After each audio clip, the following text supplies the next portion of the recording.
Secondary vision సెంటర్లను Telugu రాష్ట్రాల్లోనే కాక ఒడిశాలోనూ అందుబాటులోకి తీసుకొచ్చింది ఎల్వి ప్రసాద్ కంటి ఆసుపత్రి. ప్రజలకు తమ ఊరి దగ్గరలోనే మెరుగైన కంటి వైద్యం, శస్త్రచికిత్సలను అందించడం ప్రారంభించారు ఎల్వి ప్రసాద్ ఆసుపత్రి founder, chairman doctor Gullapalli Nageswara Rao. అంతేనా, ప్రాథమిక కంటి వైద్య కేంద్రాలు, ఇంటింటికి కంటి పరీక్షలను అందించే ప్రక్రియకు శ్రీకారం చుట్టారు. ఇందుకు విజన్ గార్డియన్ వ్యవస్థను రూపొందించారు. ఇలా విలేజ్ విజన్ కాంప్లెక్స్ VVCల పేరుతో అందరికీ కంటి వైద్యం అందుబాటులోకి తీసుకొచ్చారు డాక్టర్ జిఎన్ రావు. ఈ నేపథ్యంలో గ్రామీణ ప్రాంతాల్లోకి పేదలకు అందిస్తున్న ఉచిత కంటి వైద్య సేవల తీరును మరింతగా తెలుసుకునేలా ఎల్వి ప్రసాద్ నేత్ర వైద్య విజ్ఞాన సంస్థ ఫౌండర్, చైర్మన్ డాక్టర్ గుళ్లపల్లి నాగేశ్వరరావుతో ప్రత్యేక ముఖాముఖి.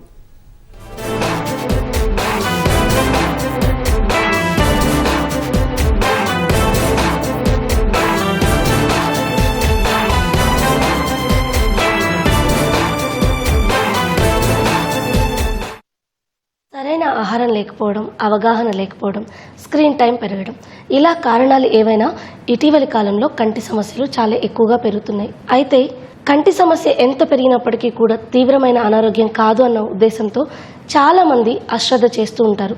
కానీ సర్వేంద్రియానం నయనం ప్రధానం అంటాం. అలాంటి నయనాన్ని సరిగ్గా చూసుకోకపోతే ఇబ్బంది తప్పదు. మరి ముఖ్యంగా గ్రామీణ ప్రాంతాల వారికి దగ్గరలో కంటి వైద్యం అందుబాటులో లేకపోవడం మరింత ఇబ్బంది అవుతుంది. అయితే ఈ సమస్యానికి పరిష్కారం చూపిస్తూ 1990లోనే గ్రామీణ ప్రాంతాల వారికి కంటి వైద్యాన్ని చేరువ చేసింది ఎల్వి ప్రసాద్ ఆసుపత్రి. VVCలను ఏర్పాటు చేసి వారికి నేత్ర వైద్యాన్ని చేరువ చేసింది. మరి ఆ విశేషాలని తెలిపేందుకు ప్రస్తుతం మనతో ఉన్నారు L V Prasad hospital chairman G N Rao గారు. ఆయన అడిగి తెలుసుకుందాం. నమస్తే సార్. సార్, ఇప్పుడు కంటి సమస్యల మీద కొంత అవగాహన పెరిగింది, కానీ 1990లో అంటే అంత అవగాహన లేదు. కళ్ళజోడు పెట్టుకోవడానికి కూడా అంత ఇష్టపడే వాళ్ళు కాదు. ముఖ్యంగా ఆడవాళ్ళు మనం ఏం చూయించుకుంటామన్న ఆలోచనలో ఉండేవాళ్ళు. అలాంటి సమయంలో టెర్షియరీ కేర్ హాస్పిటల్, కార్పొరేట్లు పెట్టడం సర్వసాధారణం. కానీ గ్రామీణ ప్రాంతాల వాళ్ళకి కంటి వైద్యం చేరువ చేయాలన్న ఆలోచన ఎందుకు వచ్చింది అసలు? ఒకటేమో అత్యున్నత ప్రమాణాలు, రెండోదేమో అత్యున్నత ప్రమాణాలతో ఉన్న వైద్యం అందరికీ అందుబాటులో ఉండాలి. ఇది ముఖ్య ఉద్దేశం. ఆ రోజుల్లో అంతా బాగానే సాగింది. 5 సంవత్సరాల్లోనే మంచి పేరు కూడా వచ్చింది. కానీ కొంత అసంతృప్తి మిగిలిపోయింది. ఎందుకంటే మన గ్రామీణ ప్రాంతాల నుంచి, గిరిజన ప్రాంతాల నుంచి ఎంతోమంది వస్తుండేవారు. వారిని చూసినప్పుడు చాలామంది క్లిష్టమైన పరిస్థితుల్లో, లేట్ స్టేజ్లో మా దగ్గరికి వస్తూ ఉండేవారు. కొందరేమో అంతకుముందు చేసిన ఆపరేషన్ల ద్వారా కాంప్లికేషన్లు వచ్చి ఇదంతా. అవన్నీ చూసినప్పుడు అనిపించింది, మనం ఇక్కడ ఉండి అందరికీ ఇక్కడ సేవలు అందిస్తున్నా కూడా నిజంగా అవసరం ఎవరికి ఎక్కువ ఉందో వాళ్ళకి మనం ఏం చేయలేకపోతున్నాం. ఎందుకంటే 70% జనాభా మన దేశంలో గ్రామీణ ప్రాంతాల్లో, గిరిజన ప్రాంతాల్లో ఉంటుంది. 90% సమస్య అక్కడ ఉంటుంది, నేత్ర వైద్య సమస్యలు. మనం ఇక్కడ పెద్ద పట్టణంలో ఉన్నాం.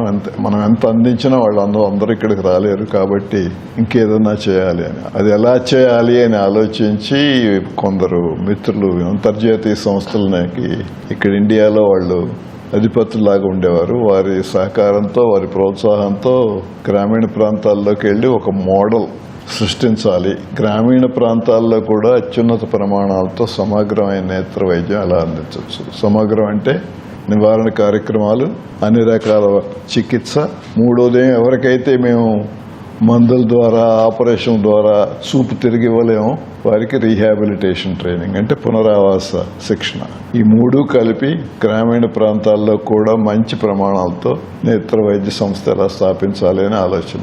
ఆ ఆలోచన మొదలైనప్పుడు ఒకసారి చేద్దామని నిర్ణయించుకున్నాక ఇంకో నిర్ణయం ఏం తీసుకున్నామంటే, నేను దాని గురించి చాలా గట్టి పట్టుబట్టాను. మనం మొదలు పెడితే మాత్రం దూరమైన ప్రాంతం, ఆర్థికంగా వెనకబడ్డ ప్రాంతానికి వెళ్దాం మొట్టమొదటని. అందుకని అప్పుడు ఆ రోజుల్లో ఆదిలాబాద్ జిల్లా, ఇప్పుడు నిర్మల్ జిల్లా, ముదోల్ అనే గ్రామాన్ని ఎంపిక చేశాం. వెళ్ళి అక్కడ మొదలుపెట్టాం ఈ 2వ శ్రేణి నేత్ర వైద్య కేంద్రం. అప్పుడు అందరూ అన్నారు, ఈయనకి పిచ్చెక్కుతుంది, ఇంత డబ్బు అక్కడ ఖర్చు పెట్టారు, అక్కడ ఎప్పుడు పనిచేయదు, ఎవరు రారు. అయినా కూడా తెగించాం, వెళ్ళాం, మొదలుపెట్టాం. ప్రతిదీ ఎలా చేయాలో సరైన ప్రమాణాలతో చేశాం. సెంటర్ ఏర్పాటు చేసినప్పుడు స్టార్టింగ్ లో చాలా ఇబ్బందులు ఉంటాయి. అది కూడా గ్రామీణ ప్రాంతాలకు ఇలాంటి కంటి వైద్యం ఇవ్వాలంటే వాళ్ళు రోజు మొత్తం పొలానికి వెళ్తామంటారు. మీరు అంటే ఇంటింటికి వెళ్ళి పరీక్షించడానికి నేను వెళ్ళి చూశాను. కాబట్టి స్టార్టింగ్ టైంలో ఉన్నటువంటి సవాళ్ళు ఏంటి? అప్పుడు ప్రధానంగా ఏ ఇబ్బందులు ఎదురయ్యాయి? ఇబ్బందులు అంటే వారందరికీ అక్కడికి అసలు రోడ్లు సరిగ్గా ఉండేది కాదు. ముదోల్కి బస్సులే ఉండేవి కాదు. వారు ఇక్కడ చేరటం కష్టంగానే ఉండేది వారందరికీ. సో దాని మూలాన కొంత ఆలస్యంగా నెమ్మదిగా పెరిగింది. గ్రామీణ ప్రాంతంలో ముధోలు ప్రాంతంలో చుట్టుపక్కల 5 లక్షల జనాభాకి ప్రతి ఇంటిని వెళ్ళి చేశాం. ఈ రోజును చూస్తే నిర్మల్ జిల్లాలో క్యాట్రాక్ట్ మూలాన అంధత్వం ఉన్న వాళ్ళు ఎవరు లేరు. ఎందుకంటే కనీసం ఒక కంట్లో మేము ఆపరేషన్ చేసేసాం. సో అట్లా చేయటానికి ఇది సాధ్యం అని నిరూపించాం అనమాట. నెమ్మదిగా నేర్చుకుంది ఏంటంటే ఇంకొక 5 సంవత్సరాల తర్వాత మళ్ళీ నాలో అసంతృప్తి మొదలైంది. ఏంటంటే దీని మూలాన కూడా బాగా దూర ప్రాంతాలు, గిరిజన ప్రాంతాలకు మనం వెళ్ళలేకపోతున్నాం ఇప్పటికి కూడా దీంతో కూడా అని. సో ఆలోచన ద్వారా వచ్చింది ప్రాథమిక నేత్ర వైద్య కేంద్రాలు, విజన్ సెంటర్స్ అని ఆలోచన వచ్చింది. వీటన్నిటి ద్వారా ఇప్పుడు ఈ మధ్యన ఉన్న కొద్దీ మాకు అర్థం అవుతుంది ఏంటంటే చాలా మటుకి సేవలు ప్రతి ఒక్కరికి వారి దగ్గరలోనే ఇవ్వచ్చు. ఇప్పుడు టెలిమెడిసిన్ ఇవన్నీ కూడా పెట్టాం ప్రతి చోట. దీని ద్వారా 100కి 65-70% ఆ ప్రాథమిక కేంద్రాల్లోనే, నేత్ర వైద్య కేంద్రాల్లోనే వారి సమస్యలు పరిష్కరించవచ్చు. ఇంకొక 20% అంటే 85-90% వరకు ద్వితీయ శ్రేణి కేంద్రాలతో చేసేయచ్చు.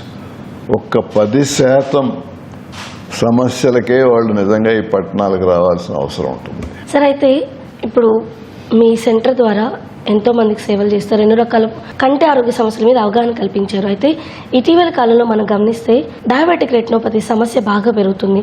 మరోవైపు చిన్న పిల్లల్లో కూడా కంటి సమస్యలు పెరుగుతున్నాయి. ఆహారం తీసుకునే వాటిలో మార్పుల వల్ల కంటి సమస్యలు పెరుగుతున్నాయి. వీటిని మనం ఎలా చూడొచ్చు అంటారు? దీనిపైన పరిష్కారం ఏంటి మనకి? వీటన్నిటి మీద కూడా మొదటి నుంచి మేము చూస్తూనే ఉన్నాం. ఒక 25 సంవత్సరాల క్రితమే మేము పిల్లల విభాగం సెపరేట్గా ఫస్ట్ టైం మొత్తం అమెరికా బయట ఏ దేశంలో లేనట్టు dedicated children's eye care centre ఇక్కడ హైదరాబాద్లో స్థాపించాం. ఈ మధ్య కాలంలో గత 5-6 సంవత్సరాల నుంచి మన దేశంలో వృద్ధాప్యం పెరుగుతోంది. చాలామంది ఎల్డర్లీ ఏజ్ గ్రూప్లో ఉన్నారు. వారి మీద ఫోకస్ మొదలుపెట్టాం. ఎల్డర్లీ ఐ కేర్ సెంటర్స్ అని ఇప్పుడు మా తృతీయ శ్రేణి కేంద్రాలు అన్నిటి చోట్ల ఉంది. భువనేశ్వర్లో, విశాఖపట్నంలో, విజయవాడలో, కడపలో ఇక్కడ ఎల్డర్లీ ఐ కేర్ సెంటర్ అని వీటన్నిటిలో కూడా మేము స్థాపించాం. ఇక్కడ ఏంటంటే 60 సంవత్సరాల పైన వచ్చిన వారికి ఒట్టి నేత్ర పరీక్ష కాకుండా మిగిలినవి కూడా చూస్తాం. వారి మానసిక పరిస్థితి, వినికిడి అన్ని పరీక్షలు చేసి వారికి ఏమేమి కావాలో అవన్నీ కూడా సమకూర్చేటట్టు. ఇప్పటి వరకు కంటి సమస్యల గురించి మాట్లాడాము. సో మీ భవిష్యత్తు కార్యాచరణ ఎలా ఉండబోతుంది? ప్రణాళిక ఏముంది సార్? ఇప్పుడు ప్రస్తుతానికి రీసెర్చ్లో కొత్త విభాగాలు వస్తున్నాయి. ఇంకా ముందుకెళ్తున్నాం. ఈ రీహాబిలిటేషన్లో మేము చేసేదే కాకుండా కంటికే కాకుండా కంటి సమస్యతో పాటు మిగిలిన సమస్యలు ఏమైనా ఉంటే multiple disabilities, rehabilitation of blindness and multiple disabilities, దాని మీద ఫోకస్.